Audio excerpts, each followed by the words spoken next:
All right, folks, thank you for joining me. This is Cat's Pajamas here for the IGN Pro League bonus coverage. Once again, bringing you guys more awesome qualifier action.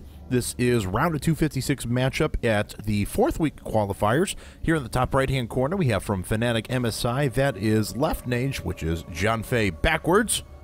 So that is Jonfei spawning as our pink Protoss player. His opponent down here at the bottom left-hand corner is Complexity's coLCrunCher spawning as our orange Protoss player.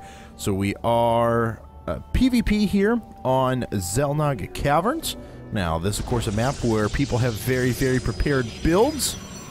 It is a dedicated 1v1 map. You don't need to scout your opponent. Cheese is very prevalent here, as is a 4-gate strategy. A lot of people have been going over to the 2-gate robo-style play. We'll see what coLCrunCher does. If I had to make an assumption, he will steal gas, at the very least. Is kind of his trademark. It's what he likes to do. And we'll find out here in just a second. So, hope you guys have been enjoying all this bonus coverage. We have been bringing all the awesome games from the qualifiers that didn't get a chance to see the light of day quite yet. The qualifier matches that we actually did cast were round of 32 in, and I believe we'll be recasting these and putting them up for bonus coverage on our site as well, so they're available in VOD form. But for now, this is just extra coverage for you. So both coLCrunCher and Jonfei putting down their assimilator. See if they have similar chrono boost here for the moment. They do. Of course, going to be for a little bit as well. Probably use it again on some more probes. Ah, look at that. And Jonfei not. There we go. He's using chrono boost as well. So both players pretty consistent in that regard, putting down pylons at about the same time as well. And the first couple of minutes of PvP are really quite, well, not terribly exciting. Let's just put it that way. Really, we start to see differentiation in builds whenever we see when the second assimilator goes down.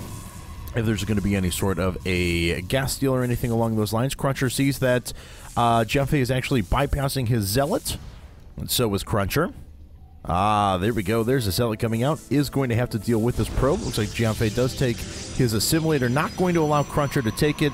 Little probe gets up there, sees that it's taken, and goes, "Aww."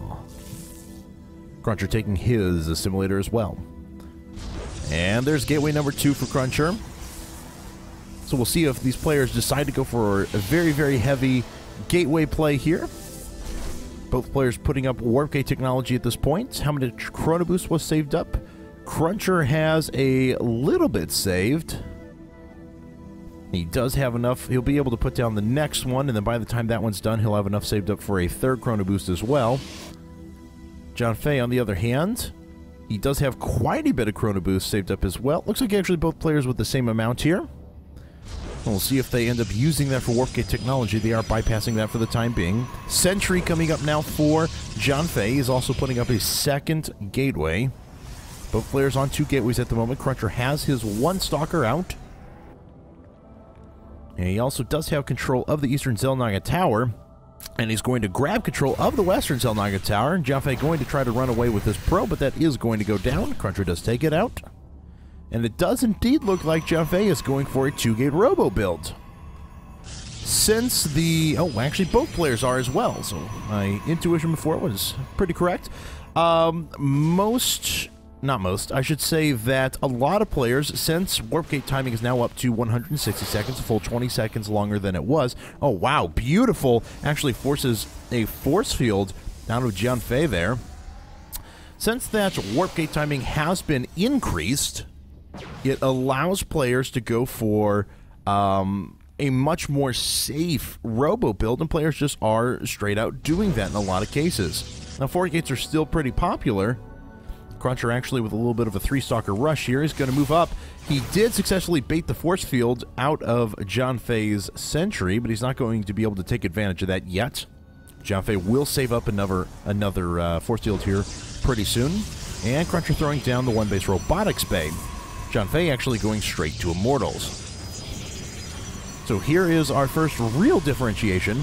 Immortals coming out for Jonfei, and Colossi coming out for coLCrunCher.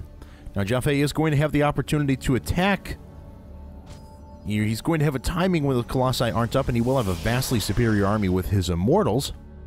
And it looks like he is indeed planning to at least push himself out and test the waters of the low ground here. Cruncher's already running away.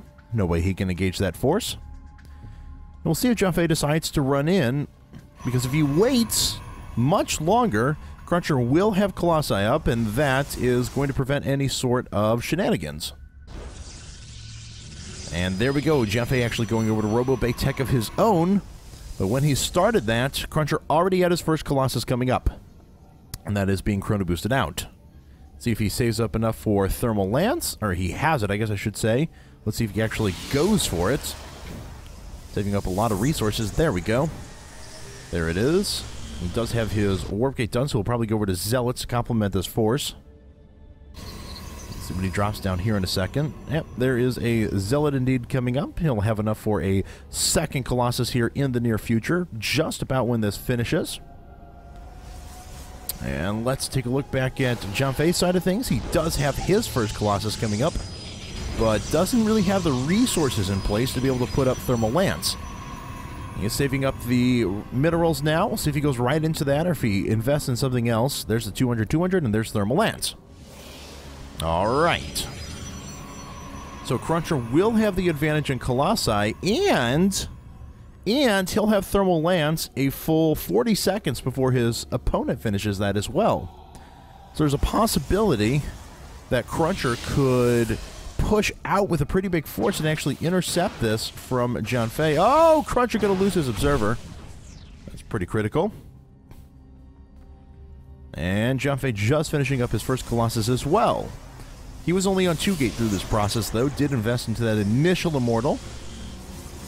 Now, let's see. 2 Colossi now out for Cruncher. So this is a very, very passive, very standoffish fight thus far. And this is actually pretty good because Cruncher was forced to invest in another Observer, which means his timings are a little bit off, and he was way ahead in Colossi production, ahead by almost a full Colossus. Now he's only ahead by about a third. And what I mean by that is that Junfei is going to be able to establish an equal Colossi number here pretty quickly. Looks like he's prepping himself outside of his natural for the time being. This is an extremely passive PvP. Not much to speak of has gone on yet, as both players just assembled their magnificent forces. War of the Worlds style. Fight going to be here pretty soon. And let's see. Cruncher has already queued up another Colossus, so it looks like this is the moment he decides to attack. And he waits for another few seconds. Junfei will actually have the same number of Colossi as him. Observer gets in here through the back. And Junfei doesn't notice that. He is putting up an expansion, though, which means that Cruncher is going to have the larger force here for the time being, but if he fails in this attack, he is going to lose the game because he will not be able to catch up with Junfei's production. Junfei will just outproduce him the entire game. So here he comes now. Cruncher going to make his way out, putting down a Peroxy Pylon there. Looks like he has 3 Colossi up now. There's a 4th. Not going over to a 5th, just going to warp in units here with a backbone. Junfei is just starting his 4th Colossus, though. So Cruncher does have the advantage. And it looks like he is going to make his way up. Sees the Thermal Lance Colossi of his opponent, though. And he could just barrel through one part of this force, I would imagine. Needs to take down that Immortal pretty quickly, though. Looks like he is going to split up his force, sending 3 Colossi around to the left, just 1 around to the right, but more Gateway units on the right. This Immortal doing quite a bit of damage. It's already poked its way through a couple of units, and it is going to fall now. Junfei has to fall back. There are just so many units here out of Cruncher. This was a perfect timing. And we have Colossi on Colossi now. All the rest of the probes are being pulled. And it looks like Junfei is going to lose his next Colossus as well, as those Zealots will surely do their damage. And it does go down. And Junfei has to GG Cruncher with a 1-base timing attack. More successful than the Expand style out of Junfei. So congratulations to Cruncher. He does take game number 1. We're going to be heading into game number 2 in just a second, folks. Don't go anywhere.